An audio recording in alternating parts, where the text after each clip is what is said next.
This is Dude calling in from USA. Dude, you're calling in about a ghost experience while working on a lighthouse, which is a totally different thing here. But what's up, dude? A lot of haunted White Houses out there, or lighthouses, I said. Dude, you are live on the air. This is Truth Wanted. Are you there, dude? Dude. Hi, can Dude. you hear me? There he is. What's Yeah. up, dude? Hi. Hi. Hey. Hi. So, ghost story time. Mm-hmm. So I worked at a lighthouse down in Florida. I'll keep the name anonymous because they don't really want some of this information to be public.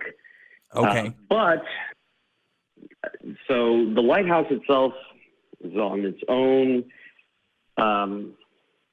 grounds, and where the lighthouse, where the museum and the gift shop and everything was on its own separate building. It was an old World War II officer housing building, and it happened to be built on a Seminole grave site. Real poltergeist moment going on. Now, I want to preface this by saying I don't necessarily believe in ghosts, and I'm an atheist myself, but this experience really did scare me quite a bit, and I still think about it from time to time. So Is that the ghost? the dogs went crazy. So I was working one day, and at this time there was construction going on on the lighthouse and on the old building that the World War II building that the lighthouse, the museum and stuff was. And I worked in there most of the time, other than when I was out on the grounds doing tours. And to keep the story short, it was kind of strange from the beginning. The first experience was I was inside the gift shop, and there was a row of books, and there was just one family in there, a couple of little kids, mom, and I was on my phone, and all of a sudden I hear like a ton of books get thrown across the room. I look over, and like, sure enough, books are like all over the place. And the mom swears. She's like, "Oh no, my kid didn't do that. My kid didn't do that. I swear." And I was like, "Relax, lady. Like, it doesn't matter. It's kids and they're books. I can pick them up." But I noticed that like the kid was way too short to have reached up to where the supposed books were. So they were flung across the room. Happened to be a book about Seminole history.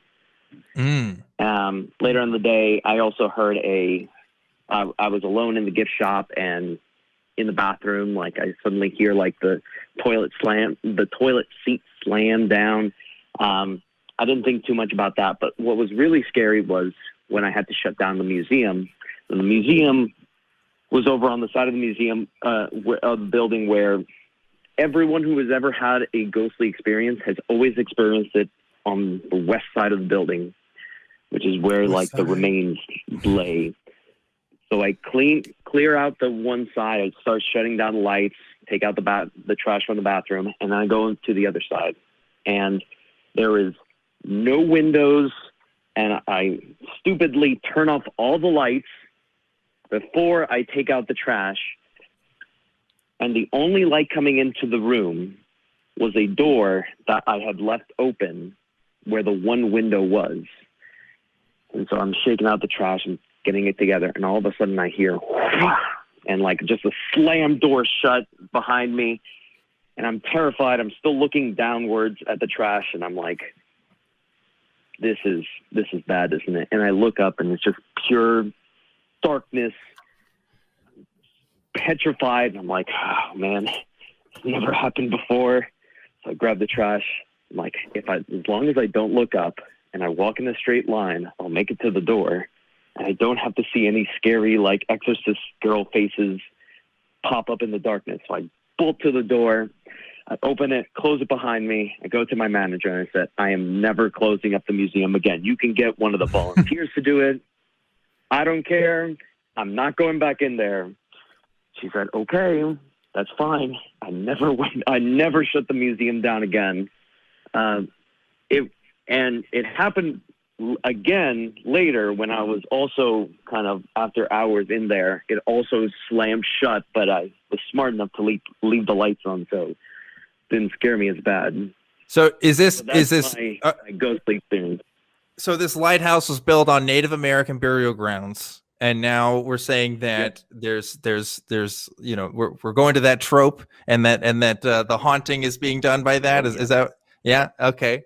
I see you. So I assume you're a skeptic, dude. I'm assuming you're watching the show because you're a skeptic. So what do you attribute this experience to be now? Do you have a best explanation? I have to assume it was something to do with, like, because it's a closed building or like a breeze or something, but that's my best explanation, because as far as I understand it, no one else was in that part of the building, so no one could have shut it.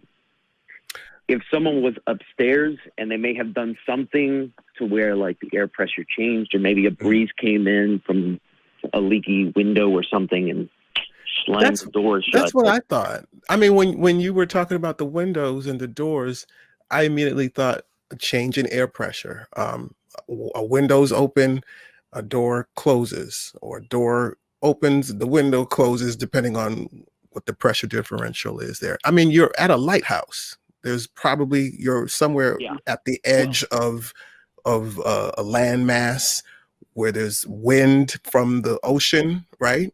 So wind is all around you, right? Wouldn't it would be surprising if the doors didn't close at a lighthouse. I will say the only thing, and I will agree with you 100%. There is a part of me, and I think, and I don't want to presume here, but I think Dan feels kind of the same way, that I want to believe. You're like, I want to believe that there's something kind of like, I don't know. I grew up watching a lot of ghost hunters, so I'm like, man, wouldn't it be so cool if there were ghosts or something? So, like, I want to believe, and, I know my brain's playing tricks on me, but I've never noticed. I've worked there for 4 years. Never has that had that happen to me before, until construction was happening on the grounds. And so our manager, or the CEO of the Historical Society, said, better be careful, Can I ask a question? There's more ghostly activity. Yes. So this is a place where you worked, right? Presumably were you full-time? Were you part-time? Pretty much part-time, full-time during the summer. At the time that this was occurring, were you there? At the time this was occurring, let's say you were there on the premises, closing up, 3 nights a week, 4 nights a week? About 4 nights a week. Okay, and for how long? The whole summer, 6 months? About 4 years. 4 years. Yeah, you said 4 years. So you closed 3 or 4 nights a week for 4 years. Close to it. Okay. And the dead were not disturbed for most of those 4 years until 1 week when there was some construction. Right. That's at a lighthouse. Needed to be removed from the building. Right. Here's another thing, and I know this is going to sound a little funny, and I'm being a little cheeky, but it is something to consider.